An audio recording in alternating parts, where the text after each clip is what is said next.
নাটোরে গুরুদাসপুরে আতিয়া ও রাকিবুলের রহস্যজনক মৃত্যু। বিস্তারিত থাকছে স্টাফ রিপোর্টার শাহাবুল আলমের প্রতিবেদনে।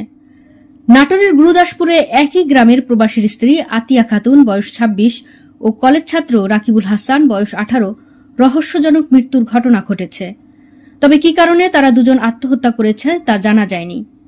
গত মঙ্গলবার ১৪ জানুয়ারি বুধবার সকালে উপজেলার খুবজিপুর ইউনিয়নের পিপলা গ্রামের কলেজ ছাত্র এবং রাত ৯টার দিকে চরপিপলা গ্রামের প্রবাসীর স্ত্রীর মৃত্যুর ঘটনা ঘটে। নিহত রাকিবুল হাসান উপজেলার পিপলা গ্রামের আলতাফ হোসেনের ছেলে এবং অপরজন আতিয়া খাতুন চরপিপলা গ্রামের মালয়েশিয়া প্রবাসী মুক্তার হোসেনের স্ত্রী। পুলিশ ও স্থানীয় সূত্রে জানা গেছে, বুধবার সকালে উপজেলার খুবজিপুর এলাকায় গলায় ফাঁস দেওয়া অবস্থায় নিজ বাড়িতে রাকিবুল হাসানের মরদেহ দেখতে পায় তার পরিবার। পরে পুলিশে খবর দিলে ঘটনাস্থলে এসে মরদেহ উদ্ধার করে ময়না তদন্তের জন্য নাটোর আধুনিক সদর হাসপাতালের মর্গে প্রেরণ করেন। অপরদিকে রাত ৯টার দিকে একই উপজেলার চরপিপলা গ্রামের মালয়েশিয়া প্রবাসী মুক্তার হোসেনের স্ত্রী ট্যাবলেট খেয়ে মারা যান। এ সময় পরিবারের লোকজন তাকে উদ্ধার করে রাজশাহী মেডিকেল কলেজ হাসপাতালে ভর্তি করেন। পরে চিকিৎসাধীন অবস্থায় গৃহবধূর মৃত্যু হয়।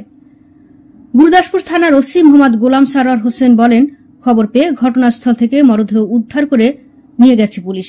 কি কারণে তারা আত্মহত্যা করেছে তার রহস্য উদ্ঘাটনে পুলিশ কাজ করছে।